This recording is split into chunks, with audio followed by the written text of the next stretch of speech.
ओम शांति। 22 तारीख के महावाक्य है। आज बाबा ने कहा रिवाइज कोर्स है 21/1/87 की, जिसे बाबा ने कहा है स्वराज्याधिकारी। स्वराज्याधिकारी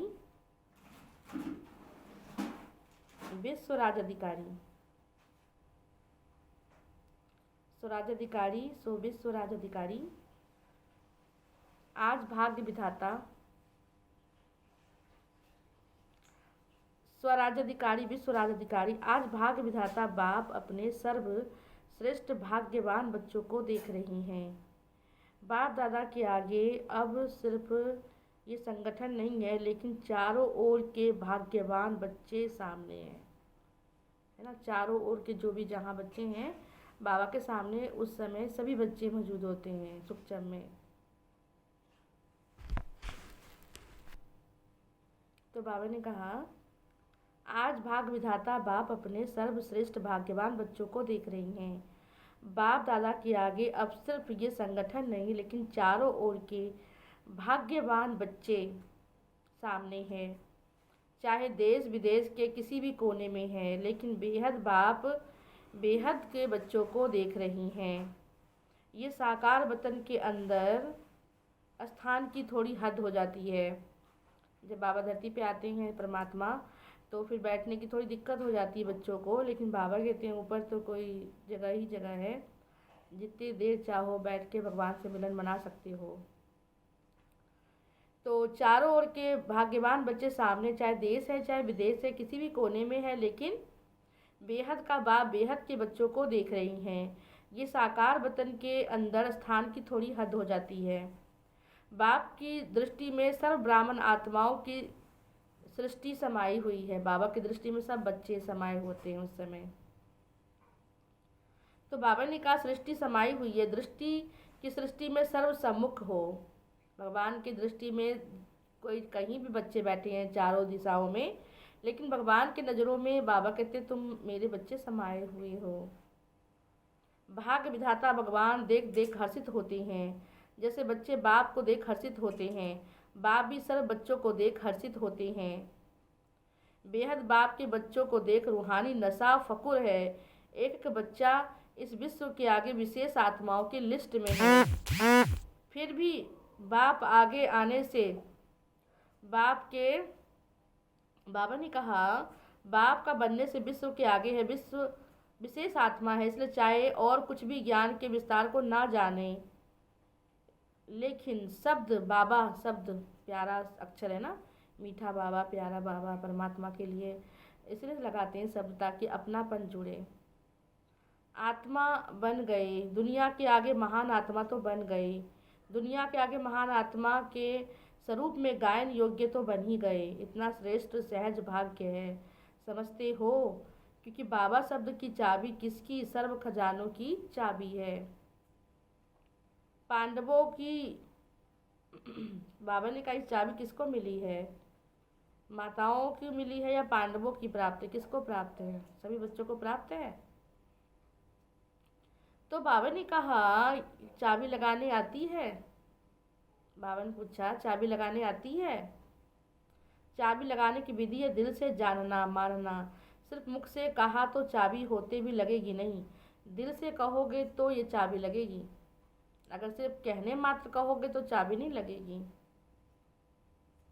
दिल से कहो मेरा बाबा प्यारा बाबा मीठा बाबा, तो ये चाबी खुल जाएगी, ताला खजाने की खुल जाएगी, वरना नहीं खुलने वाली। दिखावे वाला करेंगे, ऊपर से बाबा कहते रहेंगे, अंदर से कुछ है ही नहीं, फीलिंग ही नहीं है, तो फिर नहीं खुलेगी। तो परमात्मा के प्यार में बाबा कहते हैं जब हम पूरा महसूस करेंगे तब फील होगी, और परमात्मा की सर्व शक्तियाँ जो है वो आपको प्राप्त होगी, सब खजाने आपको प्राप्त होंगे।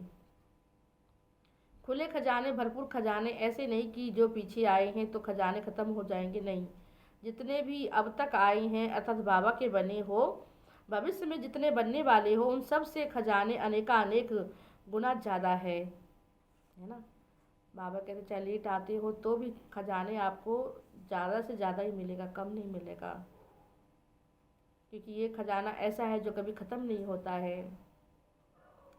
तो बाप दादा हर बच्चे को गोल्डन चांस देते हैं, जितना जिसको खजाना लेना है खुली दिल से ले लो, दाता के पास कमी नहीं है, लेने वाले की हिम्मत व पुरुषार्थ पर आधार है।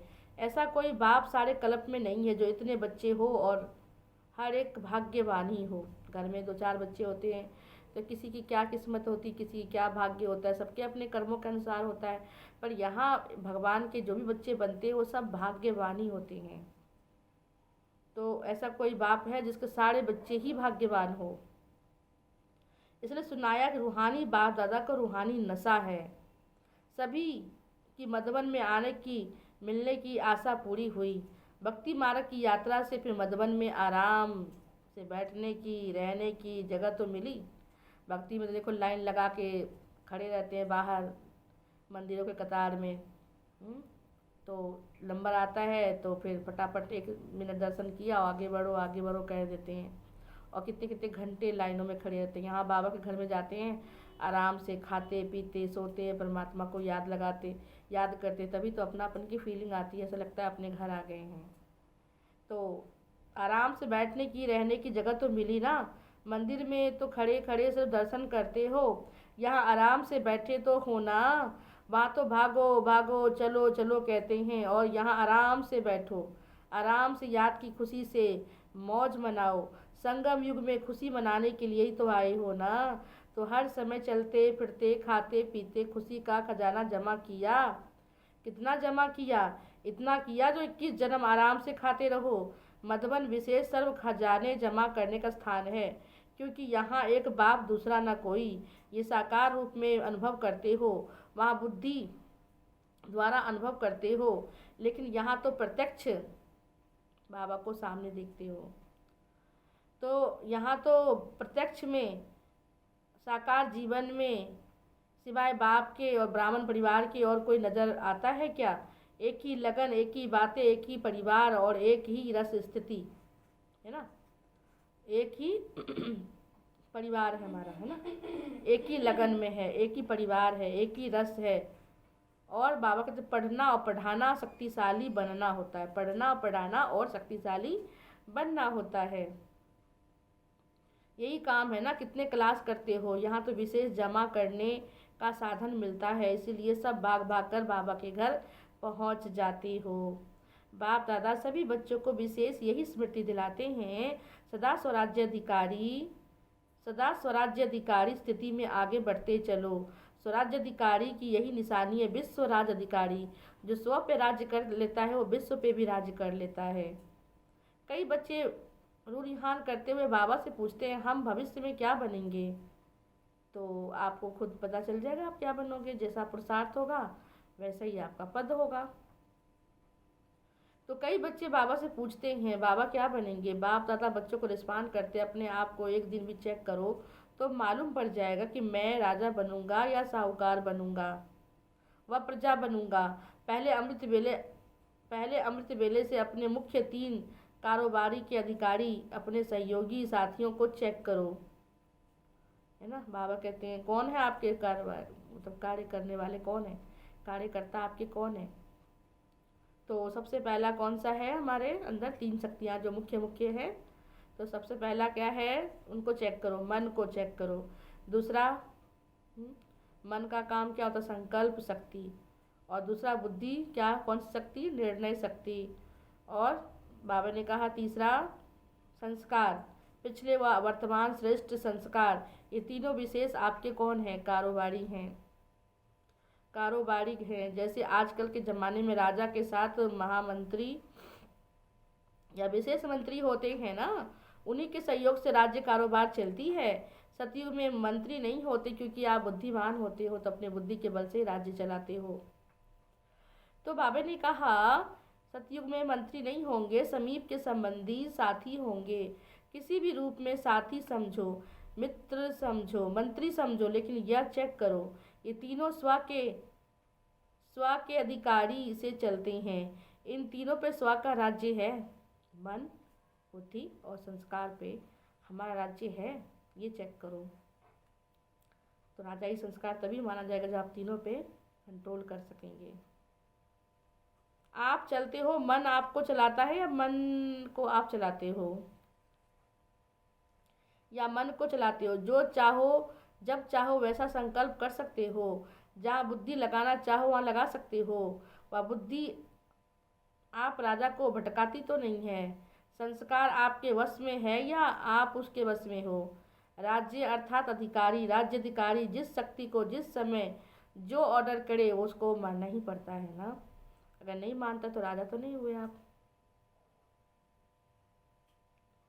तो जिसको ऑर्डर करो उसी विधि पूर्वक कार्य करते वह आप कहो एक बात तो करे दूसरी बात। आप कुछ कहो और वो कुछ करे तो राजा थोड़ी ठहरे आप।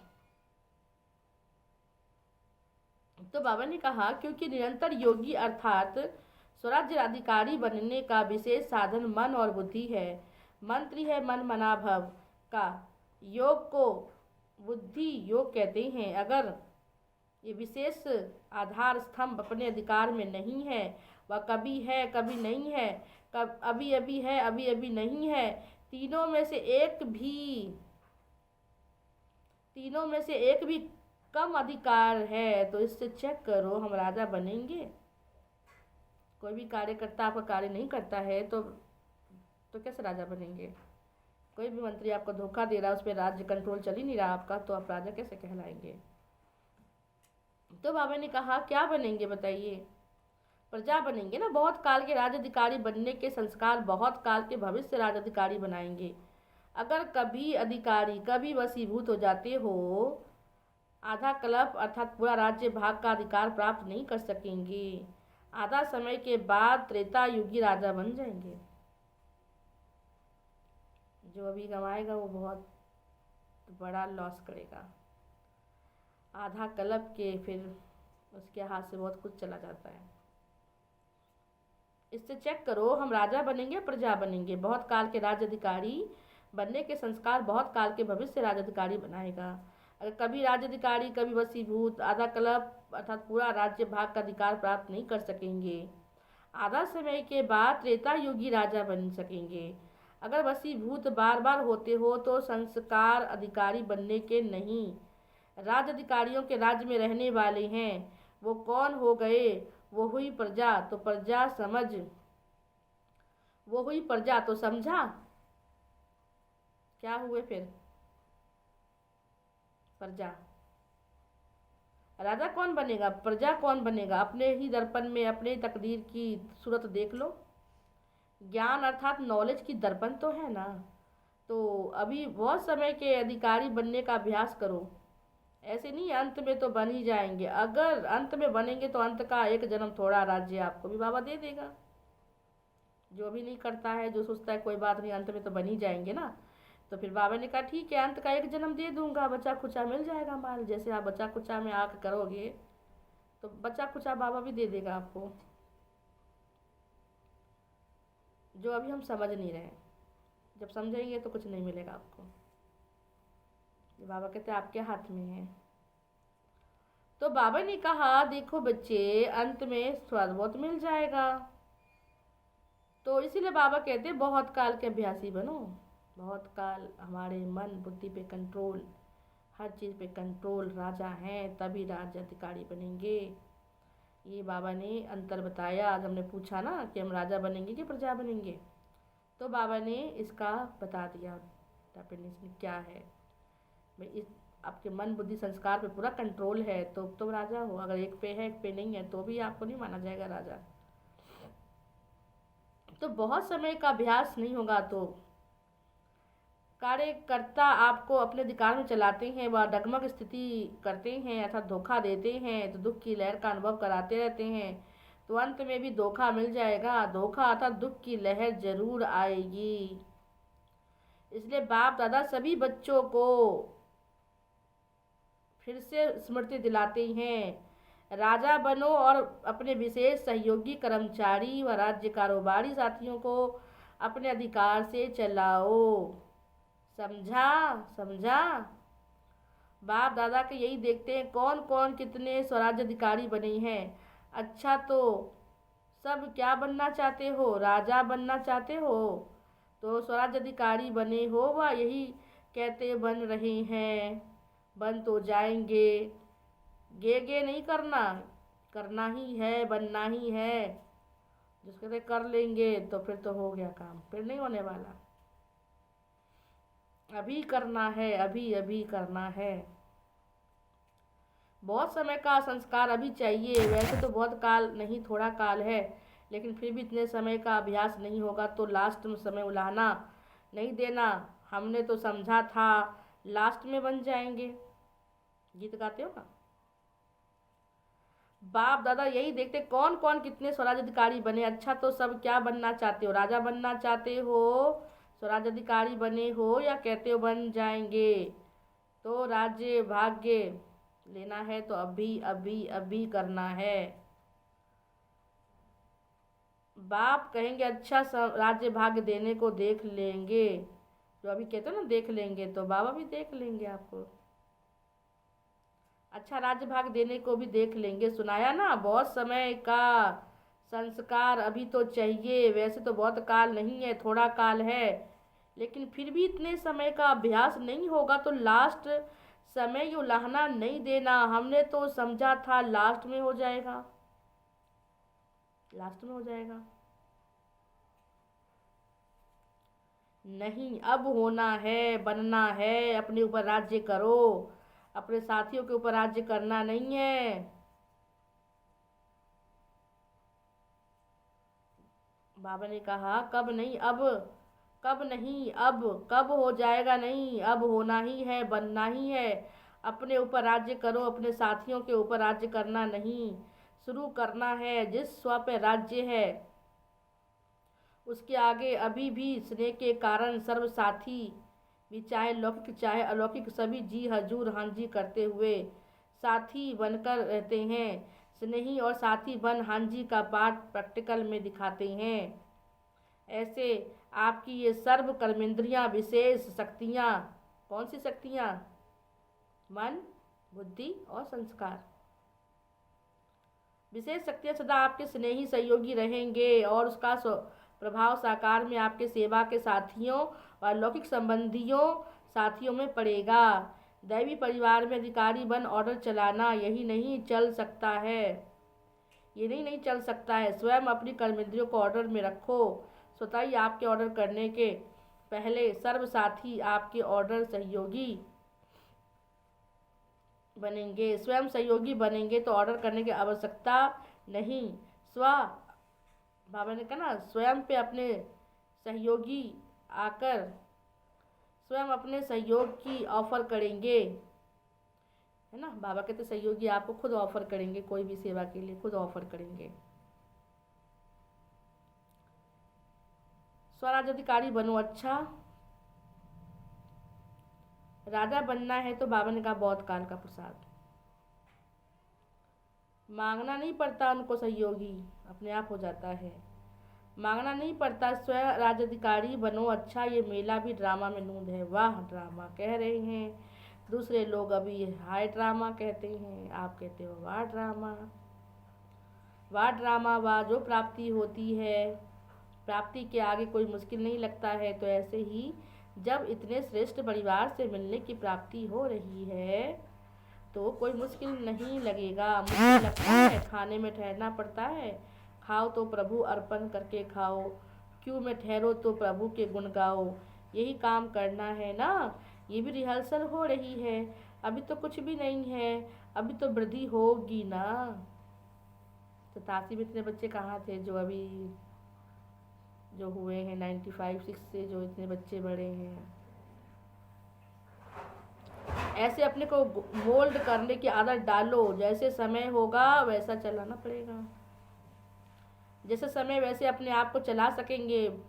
पट या जमीन पे सोने की आदत पड़ गई ना, ऐसे तो नहीं, खटिया नहीं मिली, नींद नहीं आई, टेंट में रहने की आदत पड़ गई ना।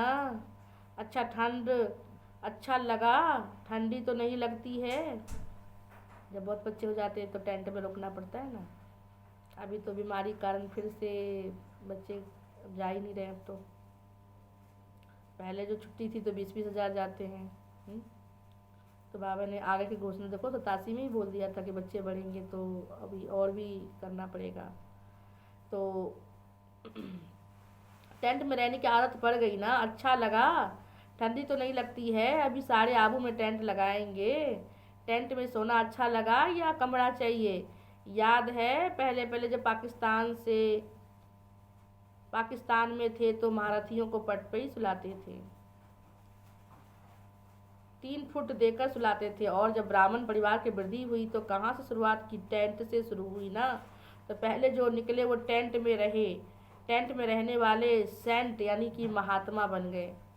दिखाते हैं ना, महात्मा लोग कहाँ रहते हैं? टेंट बना के कहीं भी रहते हैं, है ना, झोपड़ी बना के। तो हम भी बाबा के बच्चे शुरू शुरू में ऐसे। तो बाबा ने कहा टेंट मंगाया ना,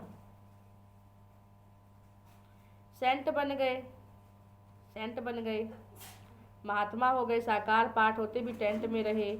आप लोग भी अनुभव करेंगे ना, सभी हर रीति से खुश हो।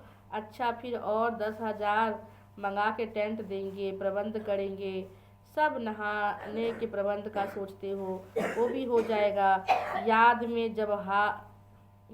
है जब ये हाल बना था तो सबने क्या कहा था? इतने नहाने का स्थान क्या करेंगे?